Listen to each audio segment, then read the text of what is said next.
You have, on one hand, somebody building up the democratic institutions, practices, and habits of this country. On the other hand, somebody whose rule has led internationally respected bodies to call us an electoral autocracy rather than a democracy anymore. That is, we elect our leaders and they behave like autocrats. That is the name we've been saddled with thanks to Mr. Modi's style of functioning.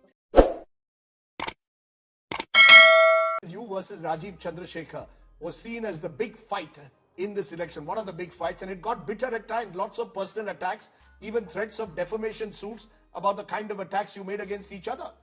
They were filed by him. I have not made any personal attacks. I haven't filed anything, but personally, I think it need not have been so unnecessarily bitter. But the BJP, Dr. Tharoor, has won its first seat in Kerala in this election. Do you see the BJP, though, as a party on the rise in Kerala? Suresh Gopi winning from Thrissur, is that a warning signal to both you and the left that have dominated Kerala for years? It could be, but a very different BJP from the one that they've been trying to sell so far.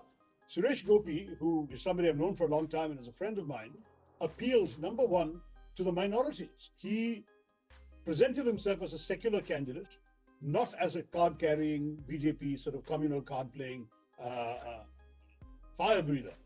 Secondly, he had a certain personal celebrity status that gave him a personal vote over and above the poor BJP vote. These two factors, I think, in addition to whatever effective work the BJP did through its campaigning and its machinery and so on, helped him win.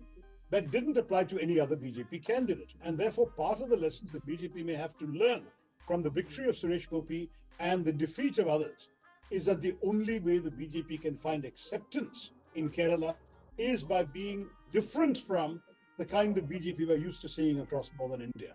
It cannot be a BJP that goes around bashing minorities. In Kerala, only 53% of the population is Hindu, 47% are so-called minorities, and they're minorities without a minority complex. They don't have a sense of themselves as minorities. They feel they are equal stakeholders in Kerala, and that's what's so special about our state.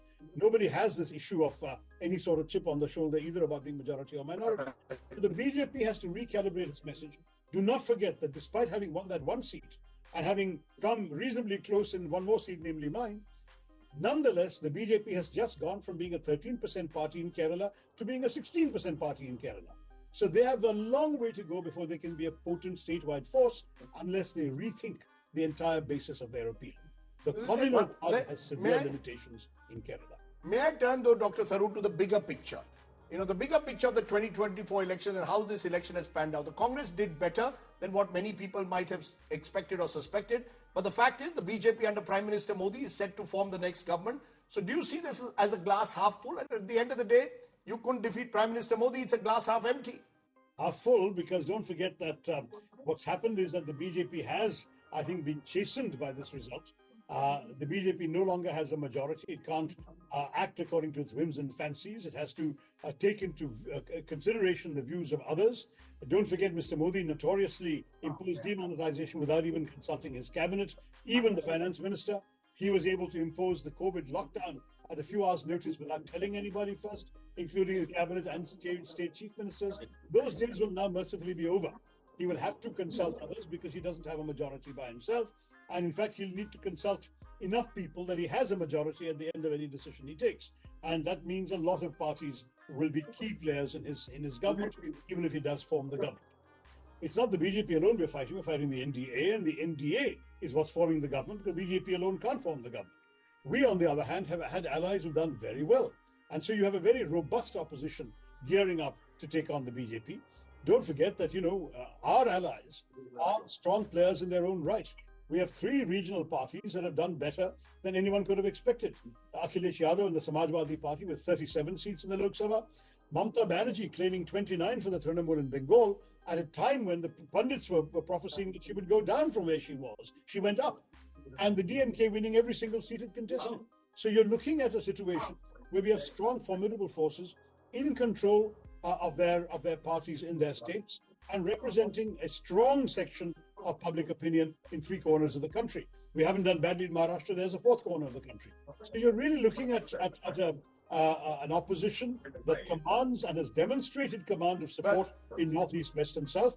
And I don't think the BJP can just treat the Parliament anymore as a notice board for their announcements and a rubber stamp for Mr. Modi's decisions. There will have to be more serious consultation and decision. But the fact, Dr. Tharoor, is Mr. Modi is set to become the first Prime Minister since Jawaharlal Nehru to win 3 consecutive terms. And therefore, your original mission of trying to dislodge him or stop him from becoming the Prime Minister of the country has failed, some would say. No, listen, I mean, as far as the Nehru comparison is concerned, Nehruji won 3 terms in his own right without needing any allies.